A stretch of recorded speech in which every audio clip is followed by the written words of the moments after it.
Hello there, and welcome back to Bloodborne. Last time we had conquered the Thumerian Labyrinth, and had obtained a chalice for the central Thumerian Labyrinth, but we'll use that one later. For now, let's return to the dream and talk to Gammon, since we just kinda left him in his workshop there when he appeared again.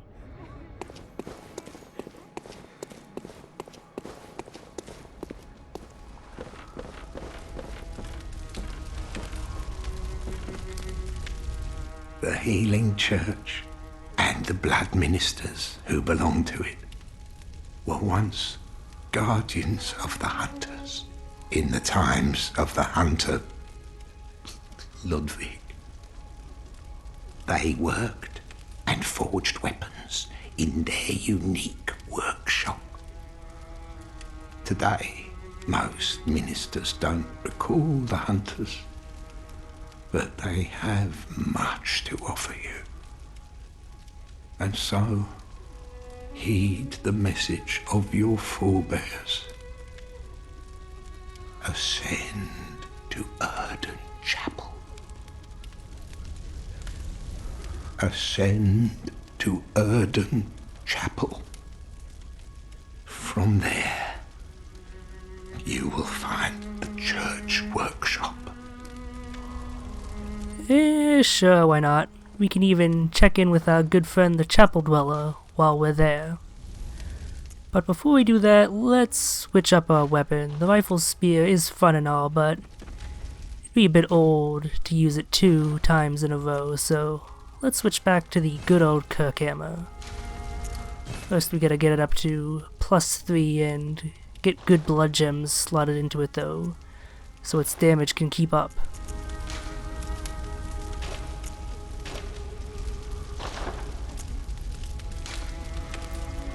We get a bunch of radio blood gems from the Thumerian Labyrinth. A number of them quite good. In this case, the best ones to use are the general physical attack up ones, as they'll help no matter what form we use with the Kirk hammer, whereas those blunt ones would only help the transformed hammer. Additionally, for beating the Thumerian Labyrinth, we've unlocked an item at the Insight shop here. The Short Ritual Root Chalice, which is used for doing co-op and invasions in Chalice dungeons. I'll try and see if I can't show that off at some point. If you notice, there's a bar that appeared above our head. That is the Beasthood stat. That is the bar that also appears when using beast blood pellets. The reason it appeared there is because we lost a great number of insight, and losing insight increases your beasthood stat.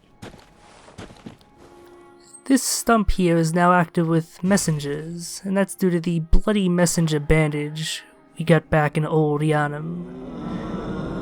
That's an accessory that we can give to the messengers, and now our messengers will be wearing that, either the ones clustered around the lanterns that we come across, or on the messages that we write for other players.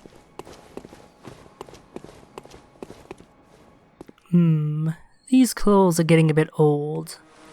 They were helpful against the watchdog of the old lords thanks to their excellent fire defense, but wearing damp clothes just kinda gets you down, so let's switch to this nice Yharnam Hunter gear. This was given to Yharnamites recruited by Ludwig, the first hunter of the healing church.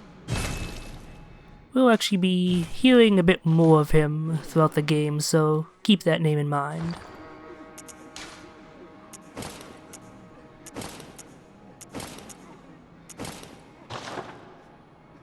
Looking pretty good.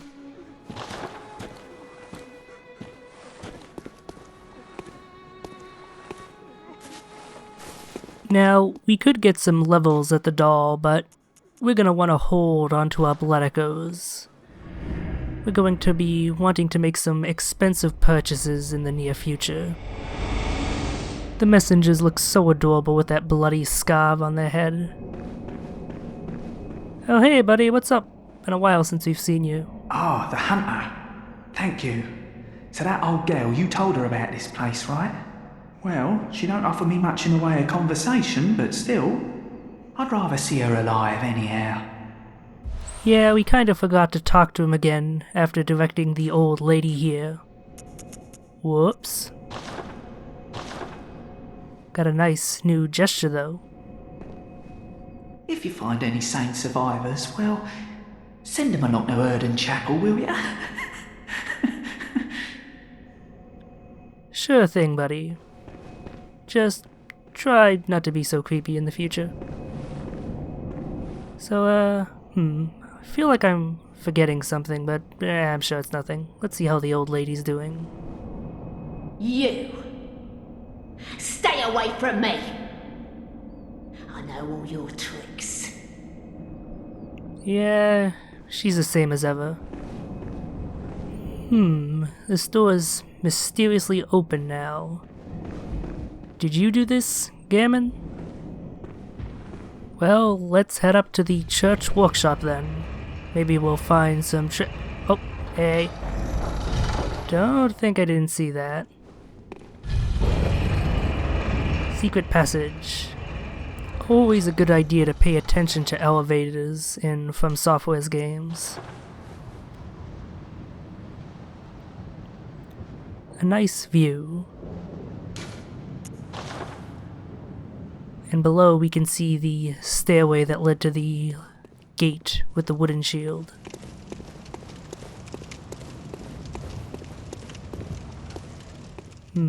Where could this lead to?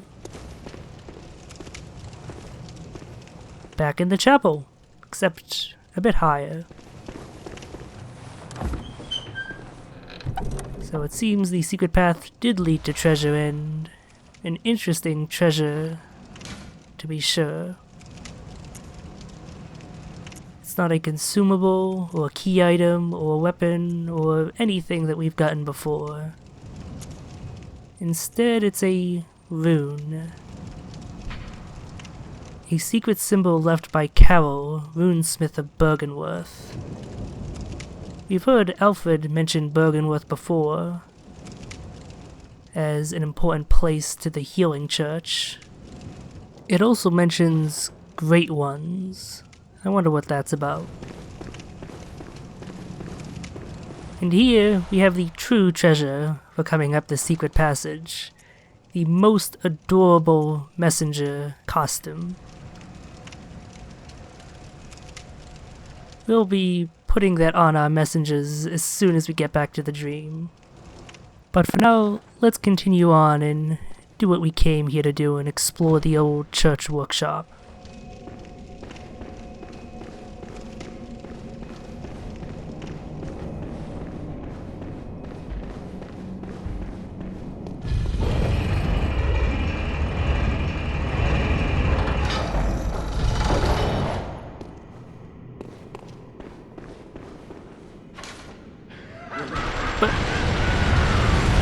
Oh, hi there.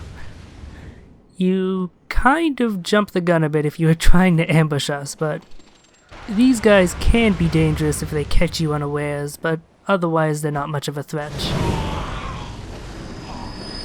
The message healing mechanic is turning out to be quite useful. That is why it's worth leaving messages all over the place. If you leave enough, or enough good ones, you're bound to get healing at useful moments like that. That saved us a blood vial.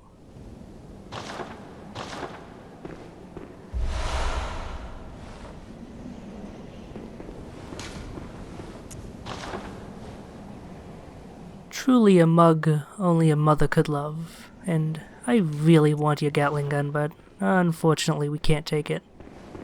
So let's settle for taking this treasure instead. Another rune, but this one seems a bit more faded. It's certainly not as pronounced as the Formless Odin rune. Blood ministration is, of course, the pursuit of communion.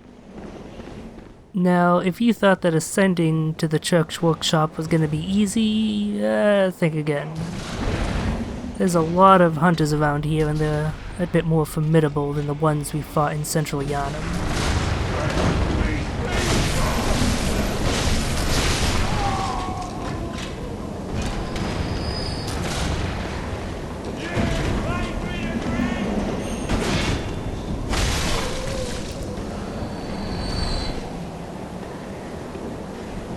Don't think we can't see you hiding in the distance like that.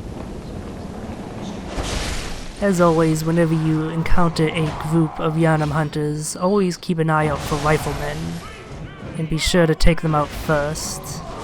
They have a knack for hitting you at just the wrong time. Or right time, from their perspective, I suppose. And we have yet another treasure chest. This area certainly seems to have a greater number of treasure chests per capita than any other area we've encountered so far.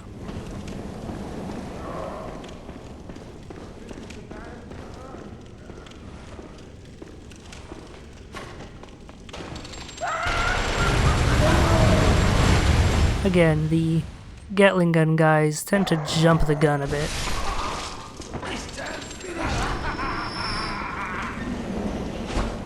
As long as you can get around to their side or their back, they're literally not a threat at all, as they can only hit what's straight in front of them.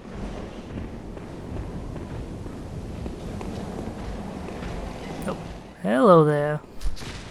2 riflemen and a brick troll is not a fun combination.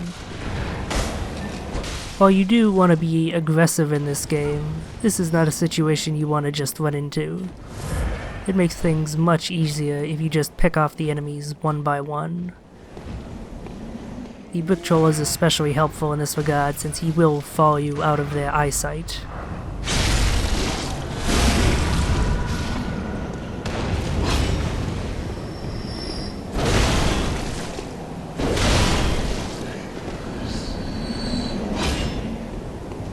Oh no, the loot, no! Oh.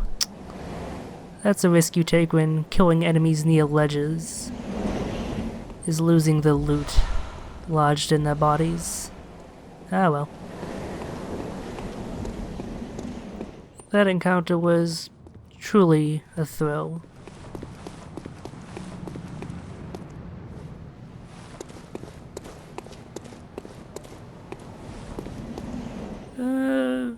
That room seems dangerous. Let's check around this way first.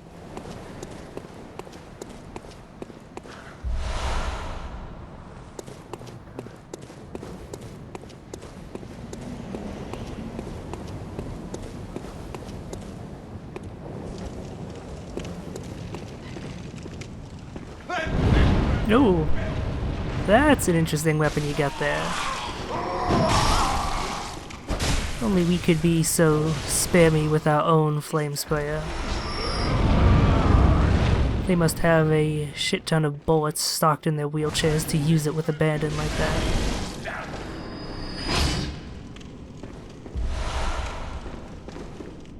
And here is our ultimate reward for ascending to the church workshop, the Radiant Sword Hunter badge. If you remember, we had obtained the regular Sword Hunter badge from killing the Cleric Beast. That was what had let us purchase the Kirkhammer from the messengers in the dream. The Radiant Sword Hunter badge is the big brother to that badge, and it gives a bit more information about the Ludwig and his heirs. I wonder what kind of weapon we'll get from that. Unfortunately, although there is a path forward, we can't continue, because it's locked.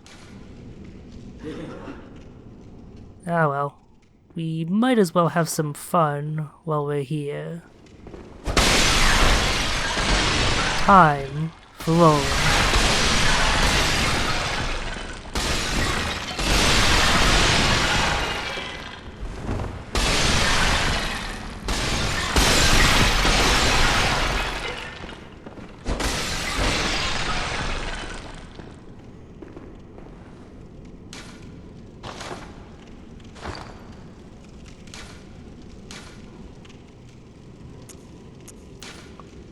This is a pretty good message to leave if you're looking to get upvotes for opportune heals. Let's see how many we end up getting. But now it's time to descend back down the church workshop. Still though, for as much importance as Gammon had placed on it, we really didn't get all that much. It feels like there should have at least been a boss or something of importance, but I suppose we haven't explored all of it. We haven't made the rounds on this bottom floor.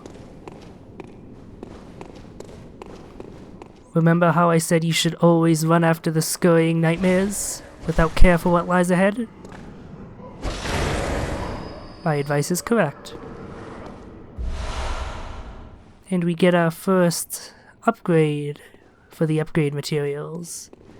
Twin stone shards allow weapons to be fortified beyond +3.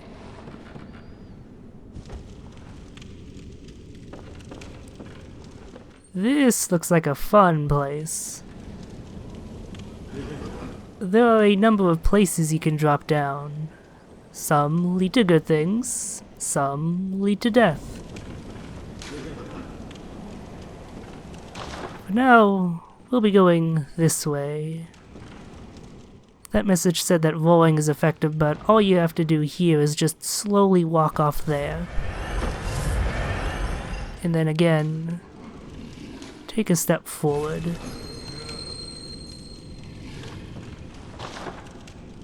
And you'll arrive safely at your destination.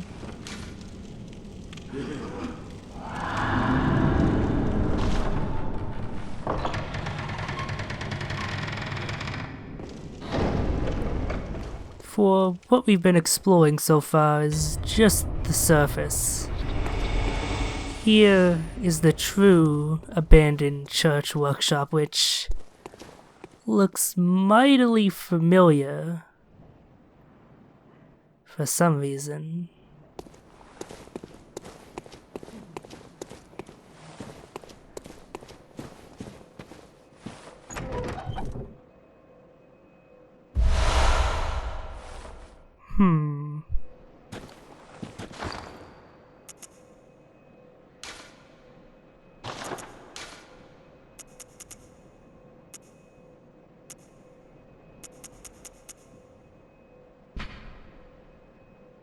A deep love for the doll can be surmised by the fine craftsmanship of this article, and the care with which it was kept.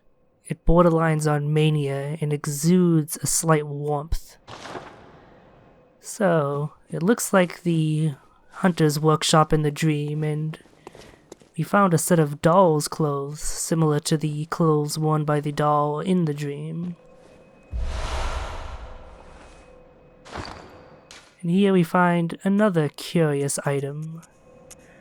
This item requires arcane knowledge in order to use, and consumes quicksilver bullets. We'll be seeing the use of this later. It's an interesting item. It is also derived from the bone of an apprentice to Gammon. And here, we have a doll that looks just like the doll we know and love, with a lot of bloodstains around it. Those don't actually mean anything, by the way. That's players killing themselves to trick you into thinking something's up. But, yeah, an umbilical cord. I think we should go ask Gammon some hard questions back in the dream. There's a lot of weird shit going on, and we need some answers. The third umbilical cord precipitated the encounter with the pale moon, which beckoned the hunters and conceived the hunter's dream. Well, that's something of an answer, but I fear we're lacking the proper context to truly understand it. And, no, I don't think we'll use the umbilical cord. Whatever that means.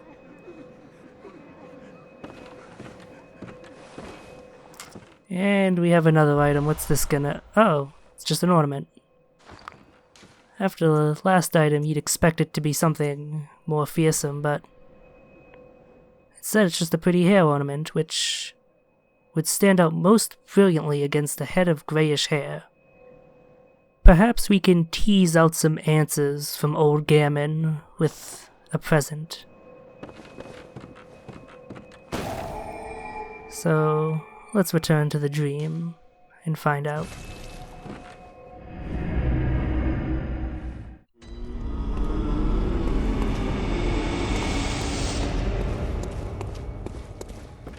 Of course he's gone.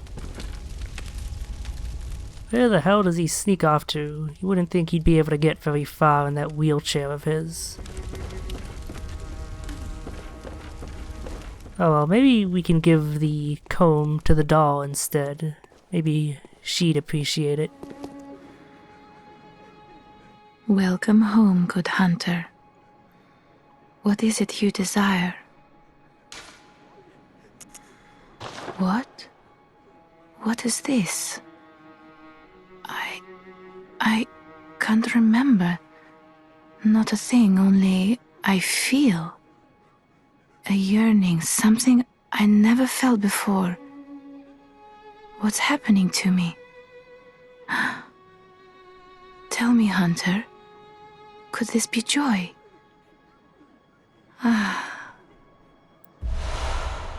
Well, that's adorable, and also kind of sad.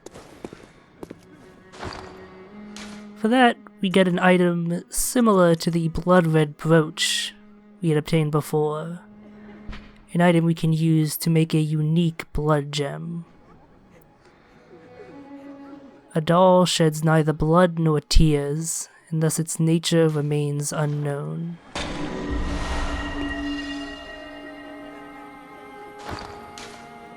The blood gem we get for using that isn't the most useful. It gives you a very minor HP regeneration, which is unlikely to save you or be of any real benefit unless you're just standing around for minutes at a time after an encounter.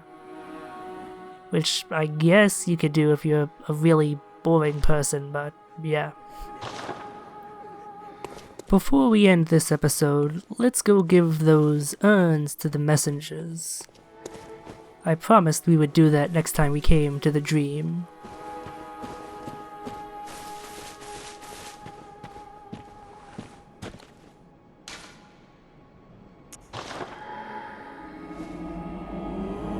As I said, far and away the best messenger hat.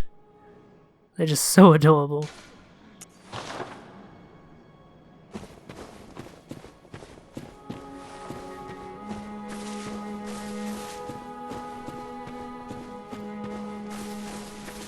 But that'll be it for this episode, so see you next time when we tackle the next Chalice dungeon, the Central Thumerian Labyrinth.